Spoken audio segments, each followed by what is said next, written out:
शेखर ई study में आप सभी का स्वागत है। प्रिय विद्यार्थियों, हमारे इस ऑनलाइन इंस्टीट्यूट के माध्यम से आप सभी को गणित और हिंदी विषय का आधारभूत तरीके से अध्यापन कराया जाता है, जिसमें कहीं अगर थोड़ी बहुत त्रुटि हो जाती है तो उसके लिए हम क्षमा प्रार्थी हैं और इस संबंध में आपके सुझाव आमंत्रित हैं। धन्यवाद।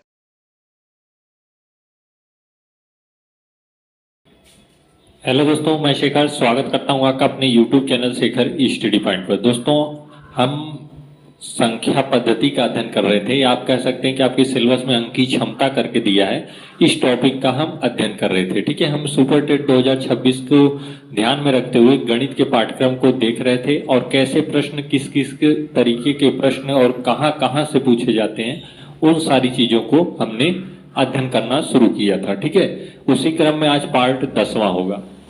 इसके पहले हमने 9 पार्ट देख लिए हैं। अगर आपने नहीं देखा है तो प्लेलिस्ट में वीडियो पड़े हैं, आप जरूर देख लीजिएगा। अंक की क्षमता आपका चल रहा है, इसके पहले प्रीवियस ईयर के पेपर भी सॉल्व कराए गए हैं, आप जरूर उनको देख लीजिएगा ताकि आपका माइंड सेटअप हो पाए कि कैसे कैसे प्रश्न पूछे जाते हैं। ठीक है, आज हम देखेंगे पार्ट 10 और पार्ट 9 में हमने क्या पढ़ा था, इकाई के अंक को ज्ञात करना, मतलब इकाई का अंक कैसे ज्ञात करते हैं, इन सारी चीजों को हमने रूल पढ़े थे कि किस रूल को कहाँ पे लगाना है, कैसे हमको इकाई के अंक को ज्ञात करना है। ठीक है, यहाँ से प्रश्न बनते हैं, इसे आप अवश्य देख लीजिएगा इकाई के अंक से। ठीक है, तो बहुत निर्णायक भूमिका होती है मैथ, आप जानते हैं 25 नंबर के लगभग प्रश्न आते हैं, चाहे सिलेबस बदल भी जाए अगर अब, फिर भी वो मैथ का कोई पोर्शन अधिक ही रहता है। ठीक, आज हम इकाई के अंकों से रिलेटेड प्रश्नों को देखेंगे। करीब करीब इस पूरे पार्ट में आप प्रश्न ही देखेंगे कि इकाई के अंक से जुड़े कैसे कैसे प्रश्न पूछे जाते हैं। आपकी परीक्षा के लेवल को ध्यान में रख के ही प्रश्न बताए जा रहे हैं। ठीक है, जैसे अभी हमने पीछे वाले पार्ट में भी 2 प्रश्न आपको कराए थे, उसी से रिलेटेड ये भी है। 124 की पावर 372 और 124 की पावर 373 में इकाई का अंक क्या होगा, ऐसा प्रश्न आपको दे दिया जाए तो आप क्या करेंगे। ठीक है, देखिए मैंने आपको वहां पे जो 10 संख्याओं को विभाजित करके बताया था कि अगर ऐसी संख्याएं आए तो कैसे आप इकाई के अंक को ज्ञात करेंगे, वो रूल तो आपको अच्छे तरीके से पता होना चाहिए। ठीक है, तो आप तुरंत कर पाएंगे कि 5 का इकाई, अगर कोई भी वर्ग हो 5 का तो उसका इकाई का अंक 5 ही होता है, 0 का 0 ही होता है, ठीक, 1 का 1 ही होता है, 6 का 6 ही होता है। ये सारे रूल पीछे बताए गए हैं, आप अवश्य देख लीजिएगा। यहाँ पे कह रहा है 124 की पावर 372 और 124 की पावर 373। ठीक है, अब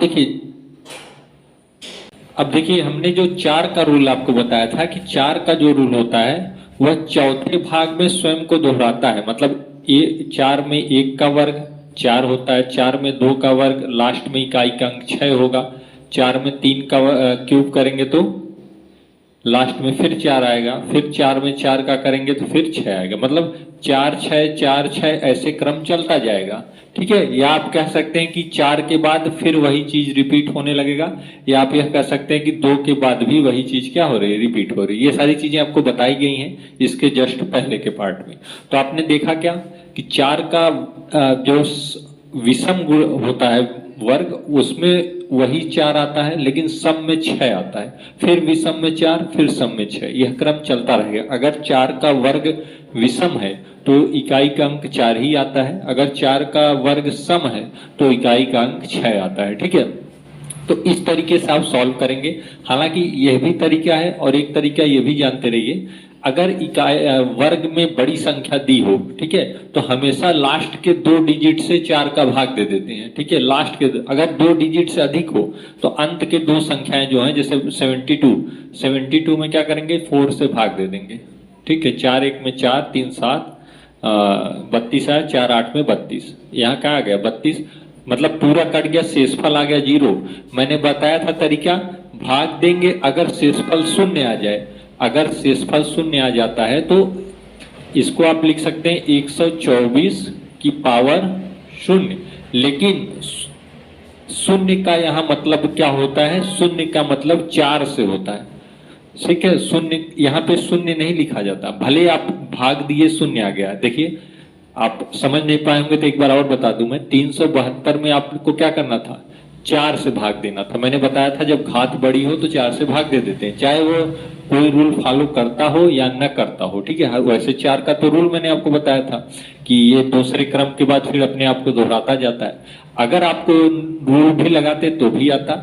अगर घात बड़ी है सीधे 4 से भाग दीजिए। अगर घात में बड़ी संख्या दी हुई है, मतलब 3 से 4 या 5 अंकों की दी है, तो लास्ट के 2 डिजिट से भाग दीजिए, ठीक है। जरूरी नहीं कि आप 372 से भाग दीजिए, अंत के 2 डिजिट से ही भाग दीजिए, मतलब 3 को हाइड कर दीजिए।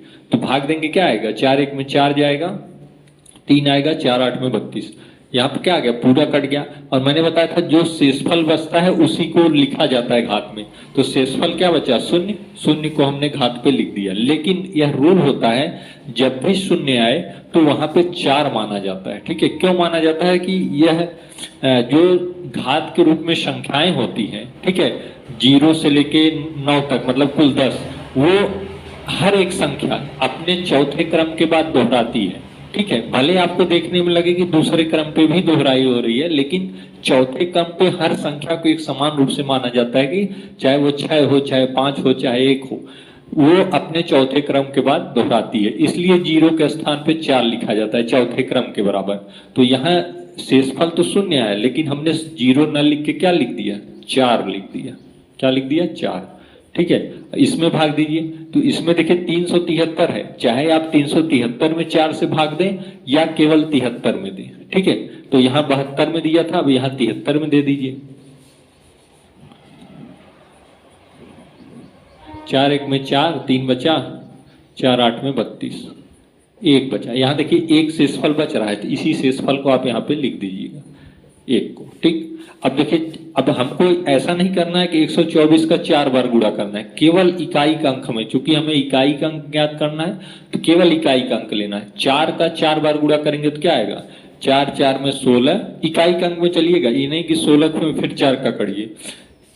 देखिए ऐसे करिएगा, 4 गुणे 4 गुणे 4 गुणे 4। एक बार मैं बता दे रहा हूं, फिर उसके बाद मैं सीधे सीधे बताऊंगा, ठीक है। बार बार बताऊंगा तो पार्ट काफी लंबा जाएगा, वही चीज बार बार दोहराना अच्छा नहीं होता, ठीक। 4 4 में क्या होता है, 16 होता है।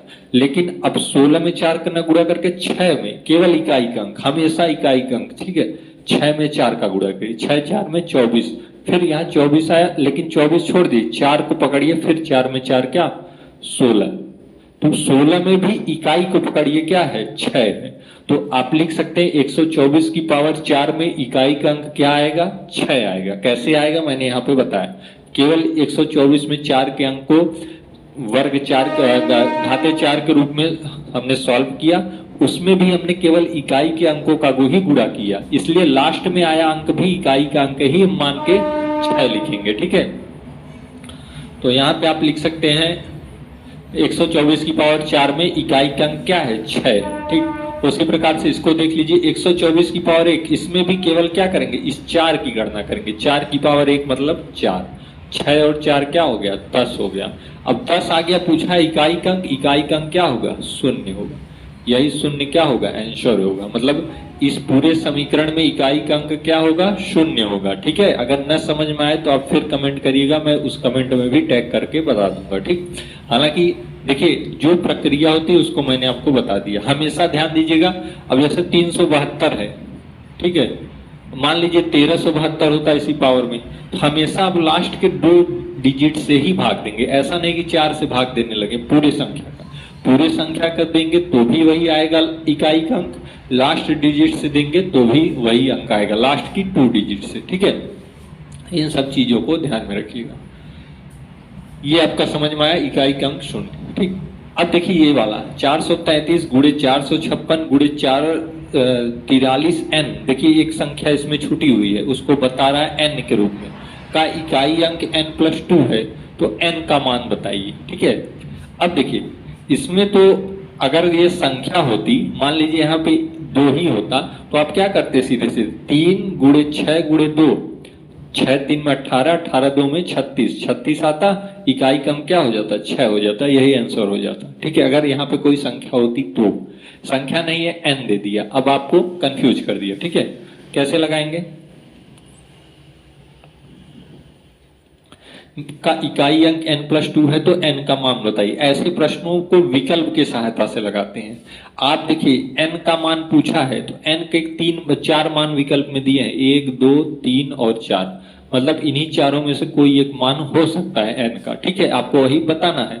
तो आप देखिए यहां से तो इकाई का अंक आपने क्या ले लिया, 3 ले लिया, यहां से इकाई का अंक 6 ले लिया, जो साइन होता है वही लगाते हैं, यहाँ गुणा है तो गुणा लगाया, ठीक है। अब यहां से इकाई का अंक n ले लिया, कह रहा है क्या, इनको गुणा करने पर भी जो इकाई का अंक आए वह n+2 है, तो n का मान बताइए। अब इन चारों में से कोई एक संख्या यहां पे रखिए, अगर इकाई का अंक जो आता है वो इसके बराबर हो जाए तो वही आंसर होगा, ठीक है। आपका इकाई का अंक क्या होना चाहिए, इसके बराबर होना चाहिए, यही आपका प्रश्न कह रहा है। तो n के स्थान पे क्या रख दें, एक रखेंगे, एक रखेंगे तो क्या आएगा, अगर एक रखें तो 6 1 में 6, 6 3 में 18, 18 आया टोटल, 18 में इकाई का अंक 8 होता है, और यहाँ पे एक रखेंगे 2 1 3, यहाँ पे 8 आया, यहाँ पे 3, बराबर नहीं हुआ, ठीक है, आपको सभी बराबर करना है। 8 रखेंगे तो 6 3 में 18, इकाई का अंक 8, और यहाँ पे 8 अगर रखे हैं तो 8 8 16 8 8 64 होता है, 64 में इकाई का अंक 4 होगा, और यहाँ रखेंगे 8 तो 8 4 12, इकाई का अंक 2 हो जाएगा, ये भी नहीं बैठा। अगर आप 6 रख देते हैं, ठीक है, 6 मतलब 6, तो देखिए 6 रखिए n के स्थान पे, 3 गुणे 6 गुणे 6 बराबर 6 धन 2। अब देखिए गुणा करिए, 6 6 में 36, 36 में जब 3 का गुणा करेंगे तो आएगा 18, और 3 3 में 9 1 10, ठीक है। 36 में 3 का गुणा करेंगे तो 108 आएगा, और यहाँ पे 6 2 8 आ गया। हमें इकाई के अंक से मतलब है, मतलब केवल 8 से। अब देखिए यह इकाई का अंक इसके बराबर हो गया, इसका मतलब n का मान क्या हो गया, 6 हो गया, सही हो गया, ठीक है। बाकी अगर कोई संख्या में रखता था तो ये समीकरण बराबर नहीं होते थे, इसलिए वह विकल्प गलत थे, 6 आपका विकल्प सही है। अच्छा, आपने ये भी लगेगा कि क्यों बराबर करके लिख दिया, ये आपका प्रश्न कह रहा है इस समीकरण का जो इकाई अंक होगा वह यह है, n+2 है, तो हमने केवल इनका इकाई अंक ले लिया और चिन्ह गुणे का था, गुणा लगा दिया। कह रहा है यह है तो इसका मतलब ये बराबर इसके है, दोनों तरफ n रख के बराबर कर देंगे, वही आपका विकल्प सही हो जाएगा, ठीक है। तो इस तरीके के प्रश्नों को ऐसे ही लगाते हैं। आइए कुछ और प्रश्न देख लेते हैं। देखिए आपके सामने एक संख्याएं दी हुई हैं वर्ग के फॉर्म में, आप कह सकते हैं कि प्राकृतिक संख्याओं का योग करके दिया है वर्ग के रूप में। इसमें पूछा है कि इकाई का अंक क्या होगा, ठीक है। अब इस पूरे इक्वेशन में, समीकरण में इकाई का अंक क्या होगा आपको बताना है। तो देखिए एक चीज मैं आपको बता दूं, मैंने आपको बताया था कि 0 से लेकर 9 तक जितनी भी संख्याएं हैं, कुल कितनी है 0 से 9 तक 10 संख्याएं हैं। इन 10 संख्याओं में आप एक कॉमन रूल समझिए कि प्रत्येक 4, अगर घात 4 है, जैसे 0 की पावर 4 हो, चाहे 1 की पावर 4 हो, चाहे 2 की पावर 4 हो, किसी भी अंक का 0 से लेकर 9 तक, प्रत्येक चौथाई चक्रीय अवस्था के बाद वही चीज रिपीट होती है। यह एक कॉमन सी समझिए, 2 की पावर 4 ले लीजिए, या 3 की पावर 4 ले लीजिए, या 4 की पावर 4 ले लीजिए, या 5 की पावर 4 ले लीजिए, ऐसे ऐसे 9 की पावर 4 तक। मतलब इस चौथाई इस चक्री व्यवस्था जो है, 1 की पावर 4 के बाद जैसे ही 1 की पावर 5 आएगा या 2 की पावर 5 आएगा, यह किसके बराबर हो जाएगा, एकदम शुरू से, मतलब अवस्था वही रिपीट हो जाएगी। मतलब 1 की पावर 5 बराबर हो जाएगा 1 की पावर 1 के, यह बराबर हो जाएगा 2 की पावर 1 के। अब अगर 3 की पावर 5 हुई, 4 के बाद जैसे 5 आई, इसका मान हो जाएगा 3 की पावर 1 की।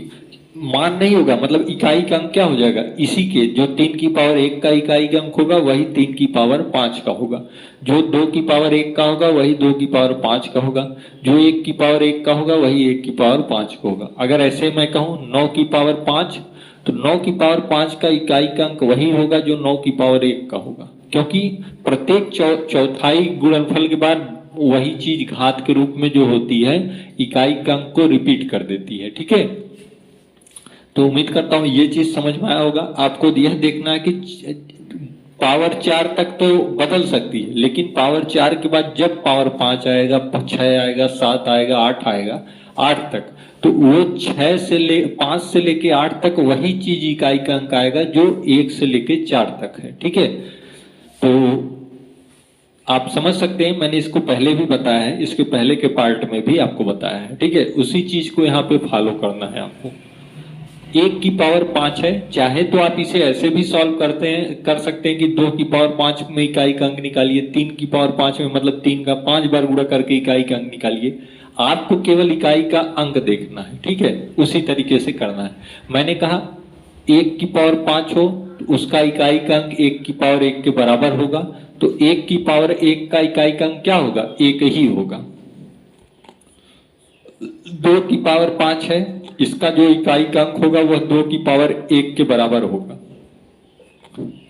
3 की पावर 5 है, इसका इकाई का अंक जो होगा वह 3 की पावर 1 के बराबर होगा। धन 20 की पावर 5 है, तो इसका भी इकाई का अंक क्या होगा? 0 है, 0 का इकाई का अंक वही 20 की पावर 1 के बराबर होगा। ठीक है, हमें इकाई के अंक से ही मतलब है, 2 से कोई मतलब नहीं है, हालांकि मैंने यहाँ पे लिख दिया। तो आप देख रहे हैं वही चीज, सेम चीज को जो इकाई का अंक इसका आता है वही इसका भी आएगा, इसका भी इकाई का अंक वही, इसका भी। ठीक, सॉल्व कर लीजिए।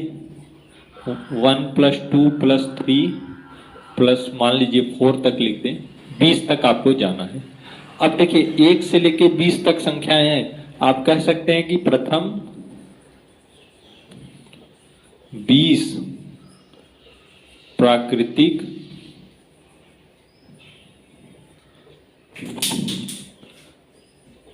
संख्याओं का योग, ये फार्मूला होता है। प्रथम 20 प्राकृतिक संख्याओं का योग, ये फार्मूला होता है। या आप कह सकते हैं 20 तक का है ना, फार्मूला डायरेक्ट पहले आपको लिख दें ताकि समझ में आए। प्रथम n प्राकृतिक संख्याओं का योग का फार्मूला होता है n × n + 1/2।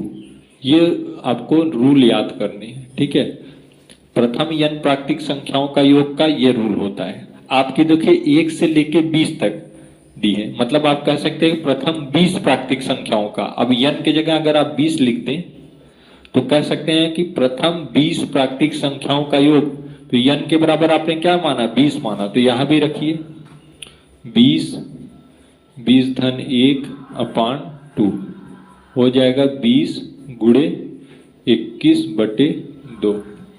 ठीक है, अब यहाँ पे गुणा कर लीजिए, 21 2 में क्या होता है? 42 होता है, मतलब 420/2। भाग देंगे तो क्या होगा? 2 2 में 4, 2 1 में 2, 0। इकाई का अंक इसमें क्या आया? 210 में इकाई का अंक क्या आया? 0 आया। तो आप कह सकते हैं इस पूरे समीकरण में इकाई का अंक क्या होगा? 0 होगा, यही आपका आंसर होगा। ठीक, ये चीज कैसे की गई? यह रूल है। प्रथम n प्राकृतिक संख्याओं का योग का यह क्या है? नियम है, इसे आप याद करिएगा। n × n + 1/2, n के बराबर 20 रख दिया, वही 20 रख के सॉल्व कर दिया। इकाई का अंक जो आया वही इसका भी इकाई का अंक होगा। ठीक है, इनमें आपने रिलेशन समझा ना कि पावर 5 और पावर 1 में क्या रिलेशन है? वही चीज चक्रीय अवस्था के बाद दोहराती है। चक्री मतलब चौथी स्थिति के बाद पांचवी में वही फिर से 1 2 3 4 आ जाता है इकाई के अंक के रूप में। ठीक है, तो इसका इकाई का अंक हो गया 0। आइए कुछ और प्रश्नों को देख लेते हैं। देखिए अगला प्रश्न है, प्रथम 111 पूर्ण संख्याओं के योग का इकाई का अंक क्या हो गया? अभी मैंने जो आपको प्रश्न बताए हैं उसी पे आधारित ये भी है। ठीक है, प्रथम 111 पूर्ण संख्या, वहां पे प्राकृतिक थी, यहाँ पूर्ण की बात की गई है। मैंने आपको प्राकृतिक और पूर्ण संख्याएं बताई है। 1 से लेके n तक जितनी संख्याएं हैं वो सब प्राकृतिक हैं, और 0 जोड़ दें, 0 से लेके अनंत तक जितनी संख्याएं वो पूर्ण है। उसके बाद पूर्णांक में मैंने क्या बताया था? ऋणात्मक संख्या, धनात्मक संख्या और 0, ये क्या होते हैं? पूर्णांक होते हैं। ठीक है, तो आप जानते हैं पूर्ण संख्या क्या होती है? 0 के साथ प्राकृतिक संख्या जोड़ देंगे तो वह पूर्ण हो जाती है। कहा है 111, मतलब कुल कितनी संख्या हो? 111, 111। तो पहले आप 1 2 3 4 5 से लेके क्या 110 तक लिखेंगे। 1 से लेके 110 तक कितनी कुल संख्या हुई? 110 संख्या हुई। लेकिन पूछा कि एक कहा कितना है? 111। तो ऐसा नहीं कि 111 लिख देंगे, नहीं, क्योंकि पूर्ण संख्या की बात किया है। ये क्या है? प्राकृतिक संख्याएं हैं। ज्यों ही इसमें जीरो जोड़ देंगे यह पूर्ण हो जाएगा और 110 तो यहां से यहां तक है, एक यह मिला के क्या हो जाएगा 111 हो जाएगा। मतलब आप इसे 0 से 110 तक लिखेंगे, ठीक है। अब वैसे तो जीरो कोई मतलब होता नहीं, लेकिन ये निर्णायक भूमिका में, क्योंकि अगर आप 1 से लिखते तो 111 लिख देते, क्योंकि 111 की बात किया है, लेकिन पूर्ण संख्या की बात किया है तो पूर्ण में जीरो भी आता है। प्राकृतिक होता तो 1 से चलता, पूर्ण में जीरो भी, ठीक। अब आपको क्या करना है, यही फार्मूला, प्रथम n प्राकृतिक संख्याओं का योग, मैंने अभी भी बताया ना, n into n plus 1/2। n का मान कितना है, n का मान लास्ट का यही होता है, n का मान क्या है 110, ठीक है। तो आप कहेंगे 110 धन 1/2 हो जाएगा 110 गुणे 111/2, ठीक है। इकाई का अंक बताना है आपको, तो देखिए इसमें इकाई का अंक क्या होगा, जब आप 110 में 111 का गुणा करेंगे तो लास्ट में तो जीरो है, तो यह जीरो ही इकाई के रूप में आएगा, उसमें 2 का भाग देंगे तो भी वही ही इकाई का अंक रहेगा। तो आप कह सकते हैं कि 111 जो पूर्ण संख्याएं हैं इनका इकाई का अंक क्या आएगा, देखिए इनका इकाई का अंक भी शून्य ही आएगा। अगर आप देखना चाहें तो इनका भी इकाई का अंक क्या आएगा, शून्य आएगा, ठीक।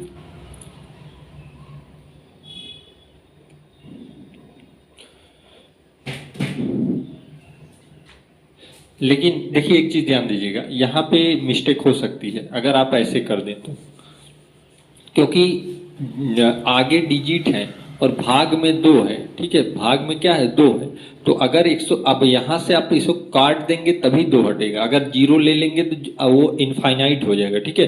2 5 में 10, 2 5 में 10, ये हो जाएगा 55 गुणे 111, ठीक है। यहाँ से करेक्शन कर लीजिएगा, वो जो चीज मैंने बताई वो कंफ्यूजन बस वहां हो गया, ठीक। 55 गुणे 111। अब आपको इकाई का अंक इसमें बताना है, तो एक इसका 5 ले लीजिए, एक इसका 1, दोनों का इकाई का अंक ले लीजिए, 5 गुणे 1 बराबर 5, यही इकाई का अंक आंसर होगा। मतलब प्रथम 111 पूर्ण संख्याओं के योग का इकाई अंक क्या होगा, 5 होगा, यही आपका आंसर होगा, ठीक है। कैसे मैंने किया, 0 को लेकर 110 तक संख्याएं लिखी, ऑल टोटल 111 हो गई, 0 से तो कोई मतलब है नहीं, 1 से लेकर 110 तक प्राकृतिक संख्याओं का योग का फार्मूला होता है n इंटू n प्लस 1/2, इसका मतलब होता है प्रथम n प्राकृतिक संख्याओं का योग। तो प्रथम क्या है, 110 प्राकृतिक संख्याओं के योग का फार्मूला हमने लगा दिया, 110 इंटू 111/2, काट दिया 55 गुणे 111, क्योंकि 55 और 111 का गुणा नहीं करेंगे, हमें इकाई को जानना है, तो 5 और 1 ले लिया, 5 और 1 का गुणा कर दिया, तो आ गया क्या 5 आ गया, ठीक है। इकाई का अंक क्या हो गया 5 हो गया, ठीक। उम्मीद करता हूं समझ में आ रहा होगा। आइए और प्रश्नों को देख लेते हैं।